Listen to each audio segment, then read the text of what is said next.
I am. All right.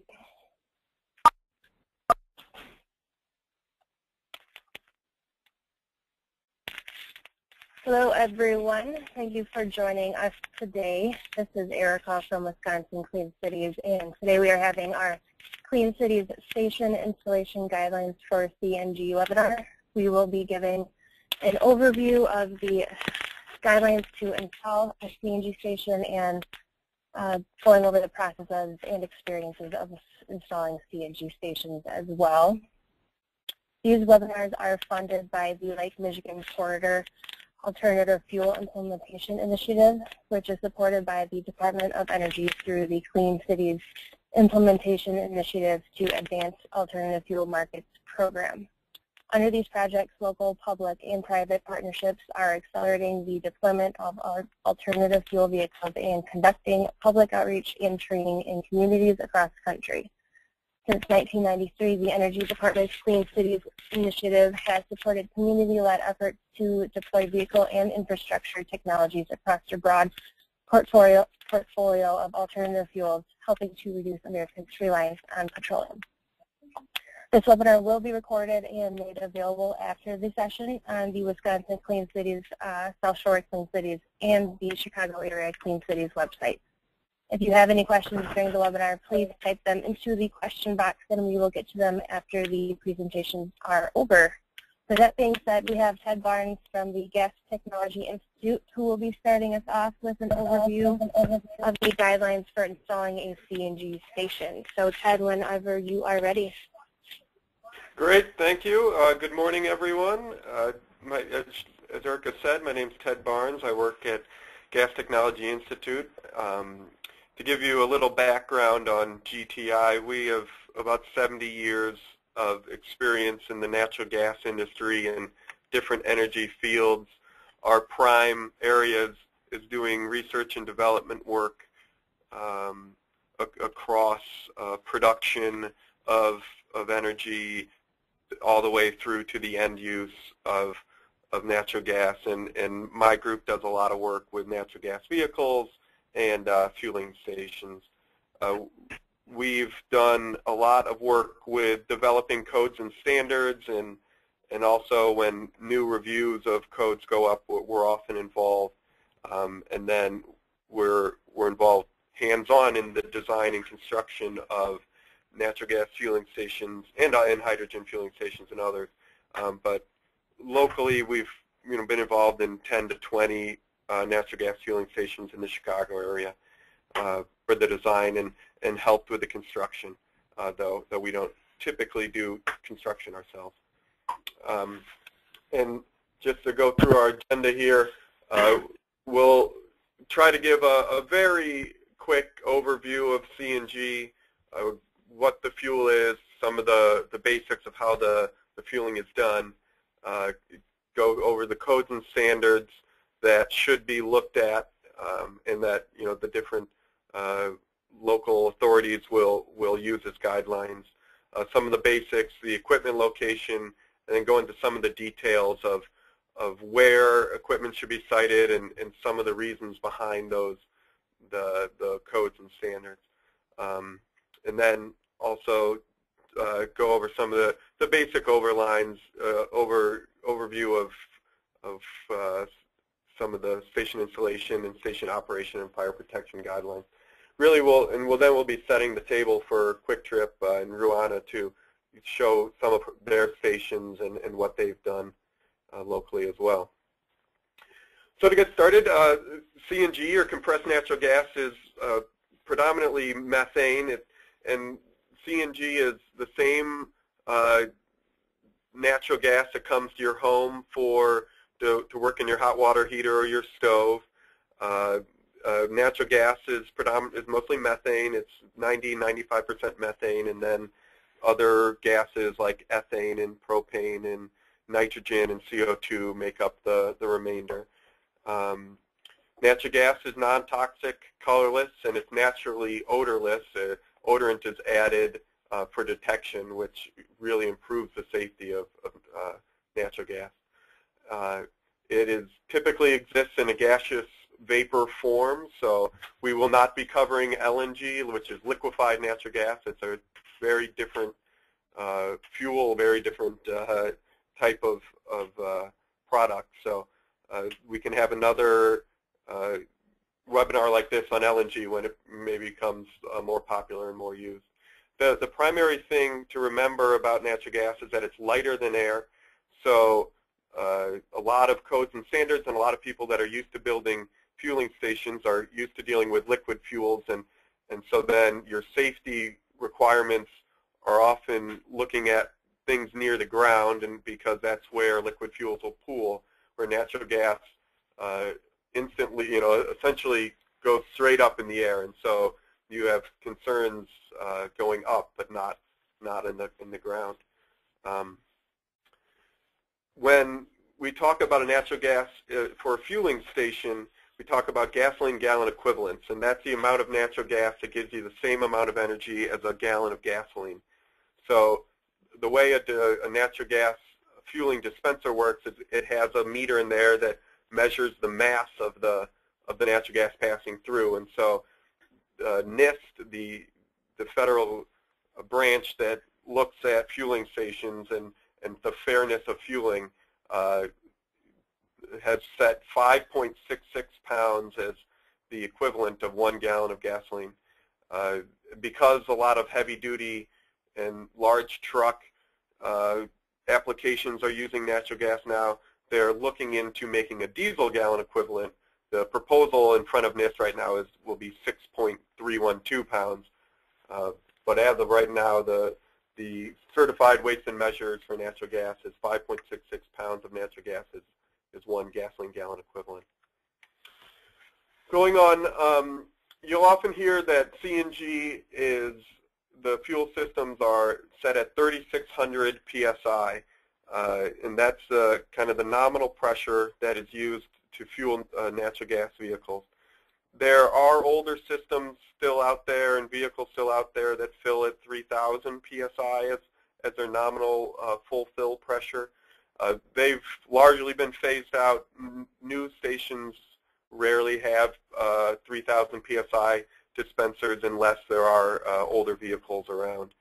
And when I say nominal fill pressure, what I mean is that at 36, on a 70-degree day, dispensers are set to fill a vehicle tank to 3,600 psi once that pressure has settled. And so when a natural gas fueling station puts natural gas into a vehicle tank, it uses pressure equalization from stored gas on the station, and I'll go into some of the station detail in the future. And so on a 70-degree day, it'll let in, a little more than 3,600 psi into the vehicle tank, because when this gas is flowing into the vehicle tank, there's some extra heat added. It's the heat of compression of the gas going in, and so it'll allow a vessel to fill up to, say, 3,800 or 3,900 psi, and then once it settles back down, it'll be at 3,600. And that goes to the point here that at no point should the pressure ever get above 4,500 psi, and that's a safety regulation put in place. So even on a very hot day where the temperature compensated fill might ask or might, to be a totally full tank, it might need to be above 4,500 psi. The safety regulations that are put on all the components will only allow up to a 4,500 psi fill.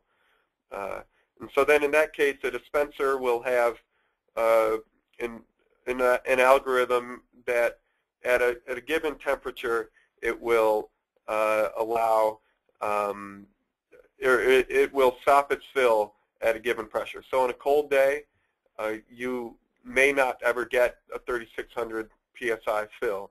On a cold day, you might have the same amount of energy, but because it's colder out, you might only get up to 3,000 psi on a very cold day like we've had this winter. And then on hot days, you might get more than 3,600. And the idea there is that it's always trying to give you an equal amount of energy in your tank so that you can have the same range. So The dispenser will either stop when it reaches its temperature compensated fill, or you can always manually stop a fill just like you can at a traditional fueling station by hitting the lever that's on the dispenser. So we'll also go through the codes and standards that are typically used at CNG stations. As with any fueling station or any building, your local authority having jurisdiction, your local code official will dictate which codes are applicable and which year or which version of the code is applicable. I've listed the years here that are referenced in this presentation. So if I reference a specific section of the code, you can always go back to this slide here and see which year I was referencing. But the main code that is used is NFPA 52. It's been around for a long time, and it's gone through many different revisions, updates to provide new input from either issues that have come up in the past or new safeties that have been developed. And so that's kind of the Bible of natural gas fueling station filling.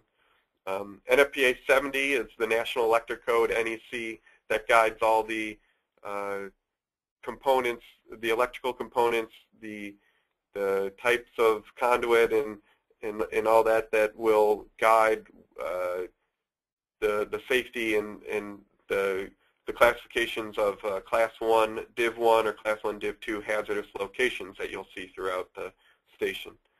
NFPA 30A is a code that's usually referred to for traditional fueling stations, gasoline, diesel, and such. When it does come into play with CNG is when often CNG will be located at a station that had existing gasoline or diesel, and then NFPA 32 has to be looked at. It has some things for separation distances between CNG storage and dispensers. And then the International Fire Code, many jurisdictions do look at IFC, IBC, all the international codes. It's a much shorter, specifically to CNG station, it has much less information. It does reference you back to NFPA 52. The separation distances are very similar to NFPA 52. So throughout this presentation, we'll rely heavily on NFPA 52 code, though there are some slight differences where IFC needs to be applied. Now to go over the basics of a CNG station. The first part of a CNG station should be familiar to most people. It really starts with a gas inlet meter that is very similar to what you have at your home. Depending on the size, it can be a larger meter, but it's the same idea. You have low pressure natural gas coming in. For CNG, you need to remove moisture from the gas because it goes into a vehicle tank, and you want to remove any water in the system. And so you'll have a dryer in the line. And after that, you'll have some filters that remove any particulates or larger, anything that can get in the natural gas line. And then the gas will flow to a compressor. That's where it'll be taken from whatever the line pressure is up to the nominally 3,600. The compressor actually typically will go up to something near the 4,500, so that 4,500 psi, so that it can be stored at that high pressure, and then it'll allow gas to flow into a vehicle and give you a full fill. The storage tanks then will flow gas to the dispenser when a vehicle fills up. So, and you'll also typically have a card reader that is sometimes separate from the dispenser, where you can swipe a credit card or different key fob, depending on if it's a public or a private fueling station. The compressor, dryer, and the dispensers, those are typically rated for hazardous locations, used for natural gas only. And then the fill is very similar to filling up a vehicle at a traditional station. The main difference is that the fueling nozzle is a snap-tight connection because it is a closed gas high-pressure system. So the actual fueling connection is a little different than a typical gasoline station. So here's some images of what a station looks like. The first real step can be seen here. This is a dryer. These come in different shapes and sizes, but this is a pretty typical one where you'll have natural gas, large, say 1-inch tubing, coming in and flowing into a dryer. This right here is a particulate filter. This dryer has one upstream and one filter downstream of the dryer as well. So what this does is it's full of small beads that the gas just passes through and it pulls up the water. The gas then will flow to a compressor. So this is a kind of a large-scale station. This is a local station in the Chicago area. Groot, it has their own fueling station for their garbage trucks. This is a larger, about a 2-gallon-a-minute compressor here. The gas flows in. The compressor raises the pressure up to about 4,500 psi, and then it flows gas to these storage vessels. These storage vessels each hold about 100 gallons equivalent, and so for fast filling needs, they'll hold high pressure gas, and if the vehicle fills up, it'll let gas out of these and go to the vehicle. Then to show you downstream of that, the gas will flow from here over to a dispenser, which looks similar to a gasoline dispenser. This here is the card reader, as I mentioned. It's separated from the dispenser, and I'll go into some of those separation distances, but because of the codes and standards around natural gas, there's often a 5-foot separation in between of some electronics and the dispenser. And then kind of to show you different looks of a natural gas fueling station. Excuse me for a second. Just to show you different looks of a natural gas fueling station, they have one way of storing gas at high pressure is in these spheres. You see these more often recently just because the price of steel goes up. People want to have less steel, and so a sphere is sometimes a lower cost option. And then here are some more traditional about 23-foot long vessels. They perform very similar function. They store a very similar amount of gas, and they're both certified to be used for natural gas use. And then to give you an idea, this is a large-scale station that can fill, very many, say 20, 30, 40 vehicles a day very easily, and more if the compressor runs all day. At GTI, we have a fueling station that's about this size here, and we fill up to hundreds of vehicles. Many of them are smaller taxis and such, so they don't need as much fuel. But a station this size can fill a lot of vehicles. Down in this corner here is a smaller station. This compressor only will compress, not even a gallon a minute. Probably a quarter of a gallon a minute, and so this is a small compressor back here. This is a small dispenser here. There's a small amount of storage right behind the dispenser. Some things that I'll talk about later in the presentation here is protecting equipment from physical damage, vehicles backing into or sliding into compressors. So this right here is a typical bollard that is used to protect a station. Same here, you see these often at traditional fueling stations, different shapes, same idea, just to protect equipment. Some other things that will be discussed later on are gauges. These are just pressure gauges. There's safety relief valves that you can see here and vents that you can see here. These are all devices that are used in natural gas fueling stations that a designer will be very accustomed to using. Oh, and one other thing to point out, these blue devices here are filters. These pull out water and oil downstream of the compressor. So often you'll have large filters at the beginning to pull out particulates, and then smaller filters downstream to pull out water and oil.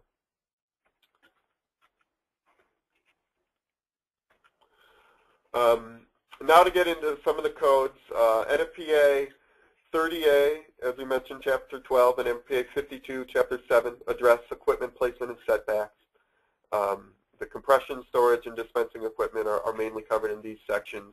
All the other smaller components are also covered in NFPA 52. I won't go into that as much. That's more into the component design. And an important distinction, in most of the setbacks that I'll be discussing today are for outdoor fueling. Almost all CNG stations are located outdoors, but there are provisions. You know, it is allowed to be done indoors. There's just additional safeties that need to be in place, things like gas detection and ventilation indoors. And then in some instances, as I mentioned, you need NFPA 30A and 52 to ensure that you have proper setbacks if you have mixed a number of fueling, CNG and liquid fuels. So here is kind of a useful reference. I won't try to go through all of the setbacks, but what this is it's just kind of a sample layout of a station, and it goes into a lot of the different setbacks that you can see in a station and necessary distances you need between things, just to kind of point out how it works. So this here with the blue is the compressor station. It has, this is to symbolize the storage, this is to symbolize the compressor, this is a motor control center. And typically what this will house is a lot of the electronics, and so those need to be separated. And then the dispenser is located down here. All of these are the new CNG components that you would see at a station. And then what is also located on here is, in this yellowish orange color, is existing liquid fuel setbacks that be existing liquid or or propane storage tanks and dispensers. So some of the things that you need to be aware of when you're locating a station are distances from property line. For example, equipment needs to be 10 feet from nearest property lines. You need to have 3 feet in between the fueling point and CNG storage. You need to have 10 feet from public streets or walkways, 10 feet between a dispenser and the nearest building or openings. Other points are noted in the notes here. Combustible materials are not allowed within 10 feet of storage containers. Often you'll see gravel put around storage containers, and the idea there is if a fire ever did break out at the container, it would be allowed to burn out as the natural gas went and wouldn't spread. 3 feet of clearance is needed around valves and such so that you can access them. And just a note, all these distances are specific to NFPA 52 edition 2013. They haven't changed much, but there are certain, well, to be honest, I believe most of these have stayed consistent in NFPA 52 for many years, but that's what this was based on. Another note, overhead power lines are not allowed over CNG stations in case there's a failure in the power line. 50 feet from railways, but there are many different codes, and what this is a sample layout to try to show what many of those distances are, and just kind of a reference to have when looking at locating a site. The other thing that you have to be very cognizant of is the electrical hazardous area location. What this sets is the type of electrical components that can be used near gas. A lot of the specific distances are shown in NFPA 52 in Table 7.4.2.9.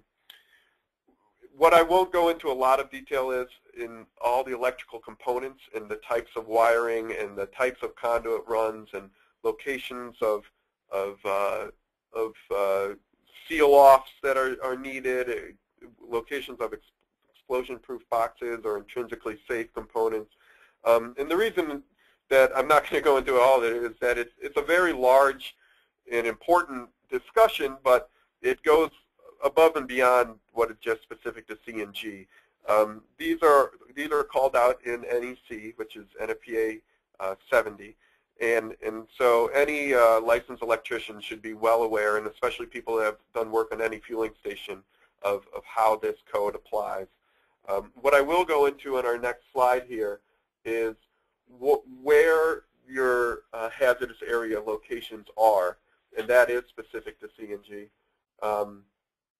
So, for instance, within 10 feet of your storage cylinders is certified as Class 1 Div 2.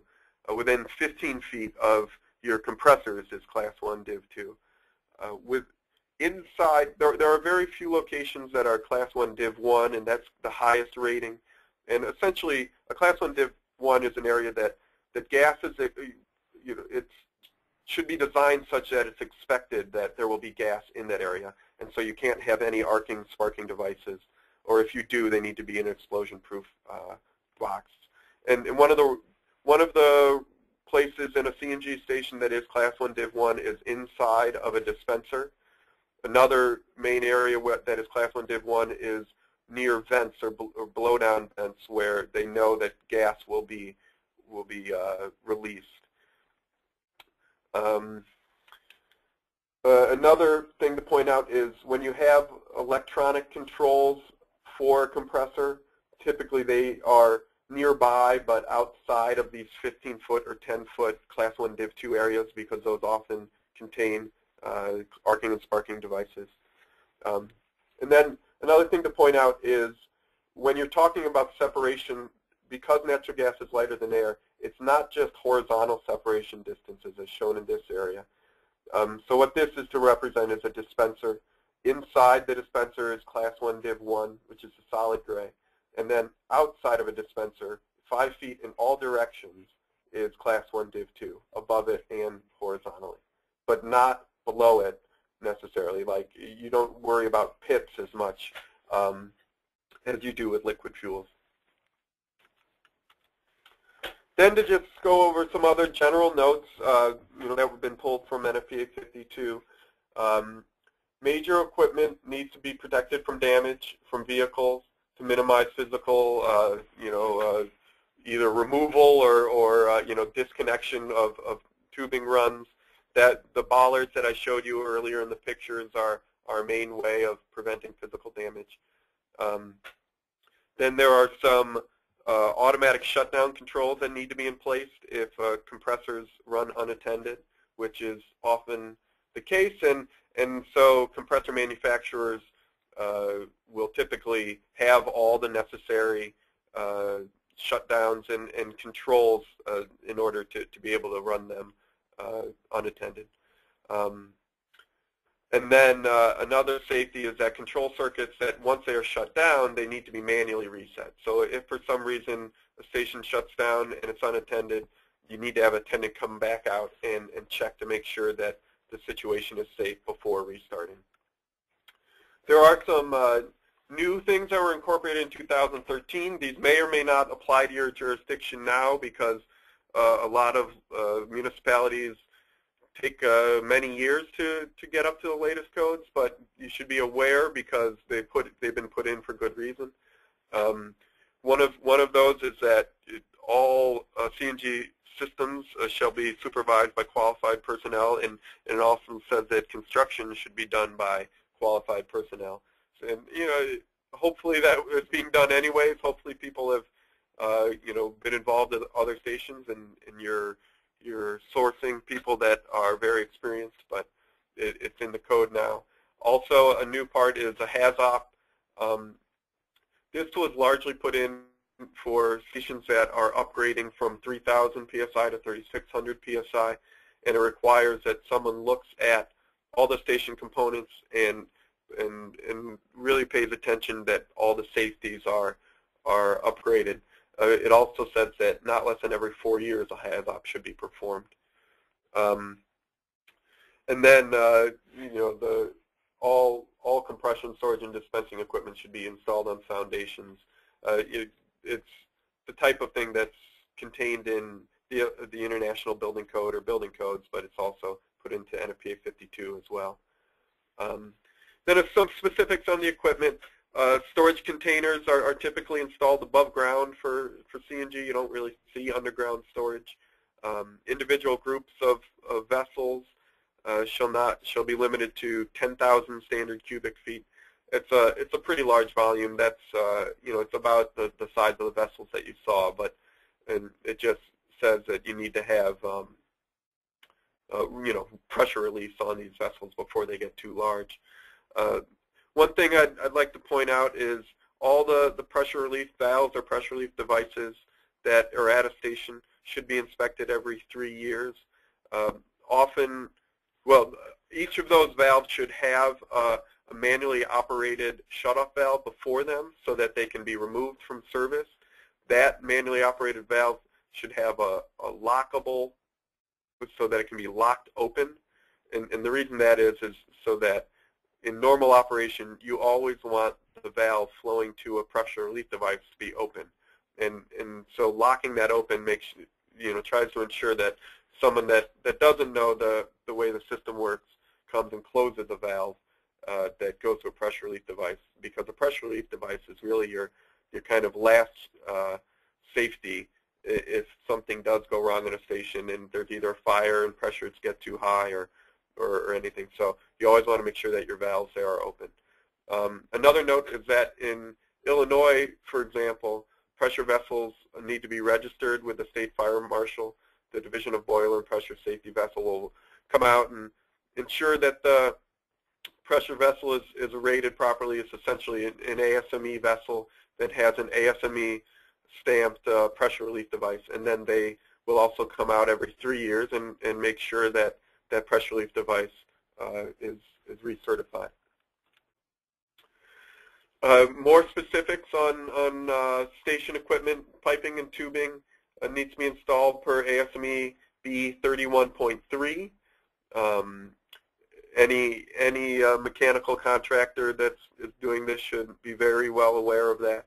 It's a very large code with a lot of good guidance and requirements to follow. Exterior piping shall be buried or installed above ground and then supported and protected against physical damage.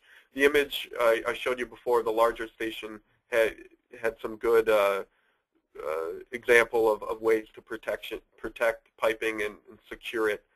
And then also with often with underground piping, you worry about corrosion, especially if you don't have stainless steel tubing. On the low pressure side, sometimes you have steel tubing, and cathodic protection can be used.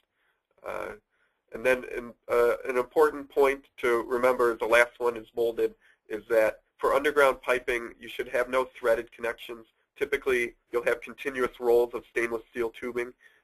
Where this is often seen is the dispenser is often located many feet from the compressor, and so often you'll have a trench or some kind of a directional bore leading out to the dispenser, and so that will need to be a continuous, it can be for 20 feet or and the idea there is just to make sure that you don't have leaks underground and need to go and dig back up or not be able to find where those leaks are.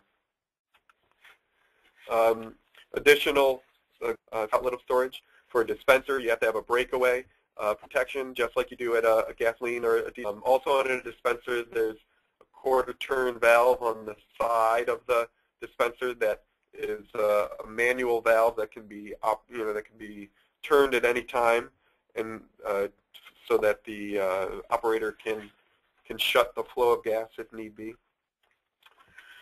And then something located at CNG stations and should always be easily seen is the emergency stop device. I have a picture of one button. It's used often, but there's many different styles. But you need to have an ESD within 10 feet of the dispensing area, and then also greater than 25 feet, so that if you're not in the dispensing area, you can shut down the station. This is the code from NFPA 52. This is one of the areas where 52 and IFC have a slight difference. IFC's distances read a little different. It's the same idea. You can always put extra ESDs in and make sure you're code compliant to all codes. ESDs are also typically provided in the compressor area because the compressor area is often located separate from the dispenser, and it's good to have ESDs wherever operators or people will be during normal operation and also during service and repair. When an ESD is hit, what happens is the controls need to be set up such that electrical power and gas supply need to be shut off, going to all compressors and to all dispensers, so that you'll have no power or gas flowing to compressors or dispensers as soon as it hits, in order to isolate any kind of a safety issue. There's some additional requirements for fast fill stations. You have to have automatic shutoffs between storage and the dispenser, and that's if an ESD is hit or in the event of power is lost. You also have to have a self-closing valve that should be provided to the inlet of the compressor. This needs to be operated if there's an ESD, but also if power loss or the compressors turn to the off position. So this here is a diagram that shows many of these safety devices. I'll just point out some. This is a PRD. These are your pressure relief devices that need to be inspected every 3 years. This is your manual valve that needs to be able to isolate the storage tanks.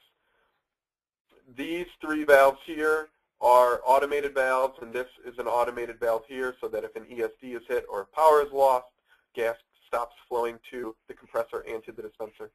And then a note here, in doing a lot of stations, the fire marshals and first responders often like to have a big manual valve with a big red handle on it that they can shut off if they do come to some kind of an incident.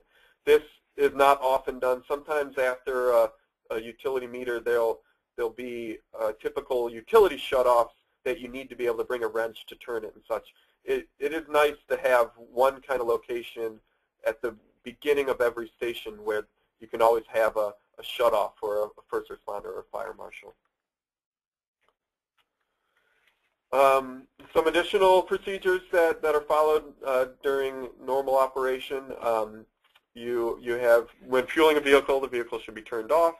You should have no sources of ignition near where fueling is happening. Basically, the main thing you have to worry about that is not having anyone smoking. No lighters, no cigarettes, nothing like that. The vehicle is not considered a source of ignition. The only time that is the only exception there is if there's a catering truck that has, fired equipment in the back of the truck. Well, that should be shut off, and the fuel supply needs to be shut off before they fill. There's warning signs that need to be put up at stations, and also there should be a fire extinguisher in the dispensing area. That's the federal language that is required to be put in, and a disclaimer from the DOE that this was not their work. But questions, I think, will be held till after Ruana goes. But thank you very much for your time. If you guys if you think of questions later or if something comes up, always you can send emails to your local clean cities, if it's Chicago, Wisconsin, or Indiana, and the questions will get filtered to me, or you can send me emails directly, of course. So that's all I have for now. All right, thank you, Ted.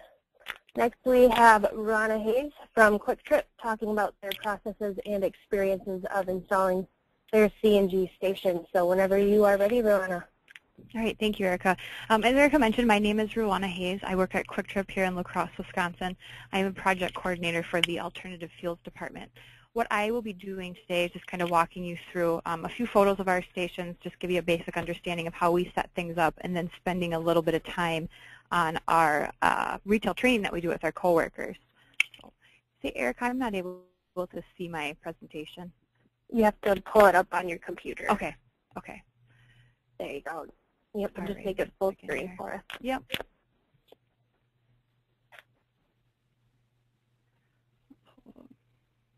Frozen here just a second.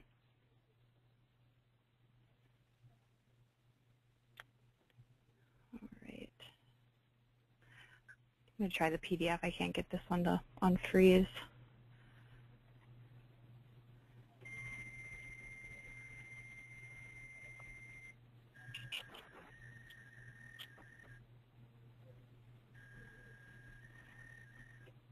Okay, we'll try this way.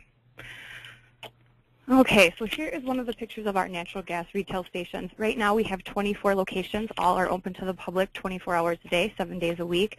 Pricing structure right now is $1.79 to $1.89 per GGE. We anticipate having 10 to 15 more stations in 2014. And all of our stations are privately owned by Kwik Trip. We maintain and manage all of them, including the construction process, which Rob handles. Here are some photos of our CNG dispensers with light-duty and transit-style nozzles available at all locations. They are under the canopy and in line with our other fuel product availability. And right now, they are set to dispense fuel at about 8 to 10 area. First, you'll see the meter set, which Ted kind of touched on all of this for you already, so I'll just breeze through the pictures. Our storage tubes, typically what we do at each site is 1 to 2 of these storage packs, which are about 100 GGEs of natural gas, and I believe it's about 90 usable gallons. Here is our compression system. You'll see this skid solution at all of our stations. We've designed this to give you that light gasoline fill performance. It's 2 NG300 systems at 250 horsepower per compressor, and then also the dryer unit is enclosed in there as well. Here's a view of all the equipment. Going back, this is all fenced and locked with a padlock. And then getting into the retail coworker training piece of it, once we have commissioned these locations, we like to send a member of our store engineering team, then also a member of our alternative fuels team to each of the stores and work with them and really go through this and make sure that they have a good understanding of the equipment and how it works and that they're comfortable using all of that. So once the store is commissioned, we will get there, and the first thing we do is go over kind of the CNG basics with all the coworkers, do a PowerPoint presentation, make sure if they have any questions that we can get them answered. Next, we'll take them outside, and we will have them all fuel vehicle, make sure that they're comfortable with the dispensers, and then if need be, they can always help our customers out. After that, Rob will take them and walk them through the CNG equipment and also teach them about the dispenser shutoff valves. And that's really an important step for us because of the locations we have, we want to make sure that our coworkers are able to handle any situations that come up. So the first thing we talk about is the CNG response guide reference. And you'll see that here, just looking at the different shutoff valves and the ESDs that are available. And if a leak is discovered, there's a process that our stores follow. Essentially, they're looking for a leak as a result of an odor, a sound, or visual fire coming from the system. And if they see that that leak is discovered, there's a 4-step process, starting with hitting the emergency stop button, calling our communication center here in La Crosse to make them aware of that, and also the local fire marshal, keeping the customers and coworkers safe and away from that system, and to make sure that they do not reset that emergency stop switch. Once the communication center is made aware, there's 7 steps that they follow, including letting our store engineering service department know. And that will take us into our next step, which is the dispenser lockout takeout. As you can see here, the bag is placed over the dispenser, so our customers aren't able to use that. Lastly, I'll cover a little bit about the daily visual inspection. This is important as the coworkers to make themselves comfortable with this equipment. It is quite a bit for them to go through and work through at first, but as they get more comfortable with it, it's just kind of another part of their daily routine. Basically, what we ask them to do is to listen for any unusual noises and sounds while the compressor is running, look for oil leaks or anything unusual around the unit, smell for the leaks, inspect the dispenser nozzles and the hoses for any damage, and then note anything out of the ordinary. So really, that's all I have. Just wanted to touch on everything, kind of show you where we're at. And if you have any questions about any of our equipment or our sites, please feel free to let me know. All right. Thank you, Rona. We will now open it up to any questions. If anyone has any questions, please type them into the question box, and we will get them answered for you. Doesn't look like we have any questions as of right now, so we'll just wait a few seconds, see if any come in.